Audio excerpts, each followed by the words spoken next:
안녕하세요 여러분 반갑습니다. 누구나 이해하시기 쉽게 기업에 대한 정보를 제공해드리고 있는 대기업 김아지 멘토입니다. 오늘 나스미디어 같이 한번 좀 살펴보겠습니다. 우리가 그 전에 제가 이 영상에서도 같이 좀 말씀을 나누면서 이 나스미디어가 24년도 1분기 실적은 굉장히 좀 좋지 못할 확률이 높다. 그러한 이유 자체가 여러분들 이 광고 업황 자체의 부진이 굉장히 컸었어요. 그 이유가 물론 우리 여러분들 다들 잘 알고 계시겠지만 간단히 한번 제가 좀 부연 설명을 다시 한번 드려보자면 일단은 고금리 영향이 너무나 컸죠. 그리고 이 고금리 영향은 또 어디에서 영향이 왔냐면 높은 물가 상승률에서 비롯이 됐습니다.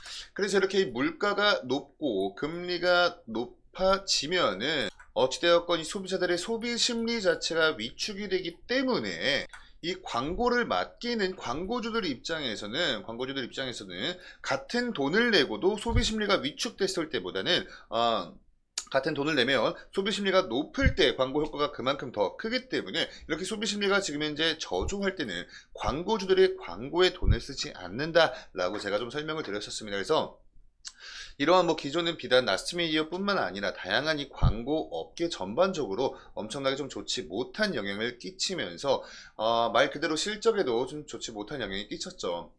그래서 우리가 모두가 다 예상을 했던 대로 그대로 저조한 실적이 나왔습니다. 그래서 이러한 이유는 이 광고 업황의 부진의 영향이 컸고요. 그래도 불행 중 다행이라고 해야 될까요? 4월 말부터 이제 계속 이 언론 보도를 통해서 나스미디어뿐만 아니라 이 광고 테마에 엮여 있는 이런 종목들의 1분기 실적이 굉장히 저조할 가능성이 크다라는 다양한 언론 보도 기사 자료들이 나오면서 이 시장에서도 어느 정도 주가에는 이미 반영이 된 부분은 있었습니다. 그래서 가장 최근에 이 주가의 흐름을 보시면 좀 아시겠지만 지금 어느 정도 이 바닥 다지기를 해주고 있는 흐름인지 뭔지 명확히는 주포 세력이 아닌 이상은 확답을 드릴 수는 없지만 그래도 몇 거래일 연속 동안 요 구간에 또 이렇게 좀 바닥을 다져주고 있는 듯한 이런 모습을 좀 보여주고 있거든요. 그래서 오늘은 저와 같이 나스미디어의 실적과 좀 더불어서 주가의 흐름에 과연 어떤 영향을 끼쳤고 앞으로는 좀 어떻게 이 시나리오가 흘러갈 수 있을까 이런 부분들 한번 좀 러프하게 같이 말씀을 나눠볼 시간 가져보도록 하겠습니다. 우선 실적 먼저 한번 좀 보실게요. 이 영업수익이 여러분들 매출액입니다. 매출액. 이게 24년도 1분기에 나스미디어의 실적이다라고 보시면 돼요. 매출액, 영업이익, 단기순이익 보시면 이 단위가 1,000원 단위입니다, 여러분들. 1,000원. 그래서 결국에 기존의 시장에서 예상을 하고 있었던 이 컨센서스 예상치를 보시면 매출액은 351억 원을 예상을 했는데 매출액이 그보다 한참 못 미치는 320억 달성을 했고요. 영업이익도 22억 정도 예상을 했어요. 근데 예상치는 47억 원을 예상을 했는데 실적은 22억이 나왔습니다. 22억 원. 그리고 예상치 보시면 당기순이익은 한 52억 원 정도 기록을 할 것 같다 했는데 32억 원 기록을 하면서 매출액과 영업이익과 당기순이익 모두 정말 좀 좋지 못한 이런 성적을 발표를 했습니다. 자, 그래서 이렇게 놓고 보시면 일단은 이 나스미디어만 딱 떼놓고 봤을 때 이 매출액의 비율을 보실게요. 매출액 같은 경우에 여러분들 어차피 방금 우리가 저조한 실적인 거 보고 왔으니까 이 매출액 숫자보다는 비율 측면에서 한번 좀 같이 보겠습니다.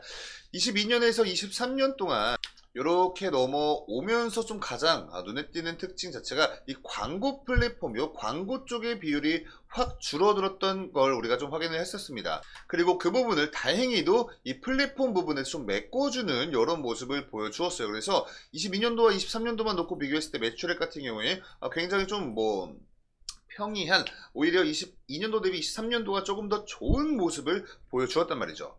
이렇게 디지털 광고 쪽 자체의 매출 비중이 여러분 줄어든 이유 자체가 22년도에서 23년도 그리고 24년도 오면서 금리가 엄청나게 올랐습니다. 그리고 지금은 이 금리가 유지가 되고 있는 이런 스탠스이기 때문에 이 광고 쪽 매출 비중이 많이 좀 감소를 하기 시작한 때가 22년도부터다. 이렇게 좀 말씀을 드릴 수가 있겠고 어찌되었건 결과론적으로 24년도 이 실적 자체는 굉장히 좀 좋지 못했죠. 그래서 디지털 광고 쪽도 여기서 여러분들 곱하기 4를 하시면 됩니다. 곱하기 4를 하셔도 미달치고요. 이 플랫폼 곱하기 4 하셔도 미달치예요. 그래서 결국에 이 매출 총계에서 곱하기 4를 하셔도 이보다는 좀 훨씬 못 미치는 그런 모습 보여주었고 이러한 흐름은 비단 우리 플레이디라고 예외는 없었습니다. 플레이디 또한 광고를 대행하고 있는 그런 사업을 전반적으로 영위를 하고 있는 그런 기업이기 때문에 이 광고 업황 상황에 관련돼서 나스미디어와 이 플레이디 두 회사 모두 좀 강한 영향을 받을 수밖에 없었다. 그래서 뭐 마찬가지로 플레이 매출액도 여기다가 여러분들 곱하기 4를 해보시면요. 그래도 플레이디는 이 나스미디어보단 그나마 좀 성장을 해준 게 전년 대비했을 때는 여기다 곱하기 4를 하면 여러분들 뭐 거의 비슷한 수치가 나옵니다. 23년도 연간 이 매출액과 그렇지만 22년도에서 23년도 오면서 큰 폭으로 줄어들었던 이 매출액을 뭐 결국에는 메꿔주지 못했기 때문에 22년도, 23년도, 24년도 오면서 전반적으로 이 실적 자체는 굉장히 좋지 못한 이 기조를 이어가고 있다. 이렇게 우리가 좀 정리를 할 수가 있을 것 같아요. 그러니까 요거 자체는 주가에 굉장히 부정적인 영향을 끼치는 가장 큰 요인이 되지 않을까 이런 좀 생각을 하고 있고요. 자, 뭐 그래서 결국에 우리 나스미디어와 플레이디 이렇게 놓고 봤을 때 이 매출액의 비중 약 71%가 나스미디어 측에서 발생을 했고 이 플레이디 측에서 뭐 29%, 약 30% 정도 차지를 했다. 이렇게만 좀 간단히 설명을 드리면서 차트로 넘어가서 주가의 흐름을 좀 같이 보겠습니다. 우선 여러분들 제가 지난번 영상에서 우리 나스미디어의 이 차트 히스토리는 제가 다 좀 간단히 좀 자세하게 풀어드렸기 때문에 오늘 영상에선 가장 최근의 이 주가 흐름만 놓고 좀 말씀을 드리면 그래도 여러분 한 번도 적자가 난 적 없고 가장 최근까지 한 번도 적자가 난 적 없이 그래도 꾸준하게 매출액도 발생하고 꾸준하게 영업이익과 꾸준하게 당기순이익을 뽑아내고 있는 그런 기업이 우리 나스미디어이기 때문에 이 시장에 그래도 어느 정도 주가의 변동성은 가져갔습니다. 근데 자 요때죠. 이 4월 중순 때를 기점으로 주가가 팍 이렇게 꽂혔어요. 요거 자체가 이때부터 이제 1, 2, 3월이 끝나고 이 4월 달 들어오면서 이 중순부터니까 이제는 이 시장 참여자들이 나스미디어 관련된 1분기 실적에 관련된 이런 의문들, 이런 뭐 의문들이 발생을 하면서 그런 부분들의 이제 언론 보도들을 통해서 우리가 좀 많이 접했었거든요. 미리미리. 뭐 말씀만 드리면 쉽게 말씀드리면 예상치였죠, 예상치. 근데 저도 여러분께 이렇게 아마 1분기 실적은 굉장히 좀 좋지 못할 가능성이 높다 이렇게 설명을 드렸지만 언론 보도 자료들도 다 대부분 그렇게 좀 보도를 냈어요. 그래서 이때 주가가 한 방에 확 꼬꾸라지면서 엄청나게 좀 강력한 조정이 나왔고 지금의 주가 레벨을 좀 형성을 하고 있습니다. 그래서 조금만 더 당겨서 볼게요.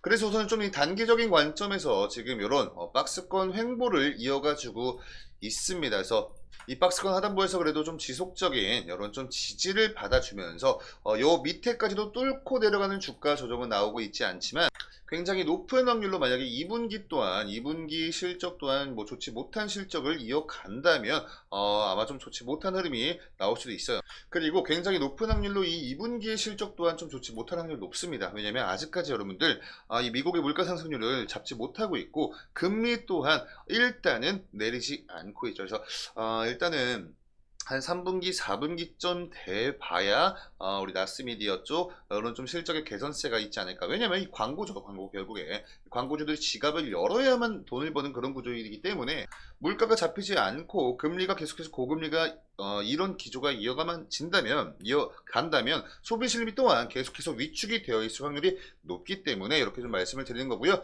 그렇기 때문에 우리 여러분들 일단은 보다 더 안전한 투자를 하시기 위해서는 주가 상승을 지금 당장 바라시는 이런 느낌보다는 일단 이 박스권 하단 부분 이탈을 하는지 안 하는지 이 부분을 가장 먼저 체크를 하셔야 보다 더 안전한 투자를 하실 수 있지 않을까 이렇게 좀 생각을 합니다. 자, 오늘 영상은 여기까지고 여러분들 오늘 영상의 내용이 도움 되셨으면 영상에 좋아요 버튼 한 번씩 부탁드리면서 저는 다음 영상으로 인사드릴게요. 감사합니다.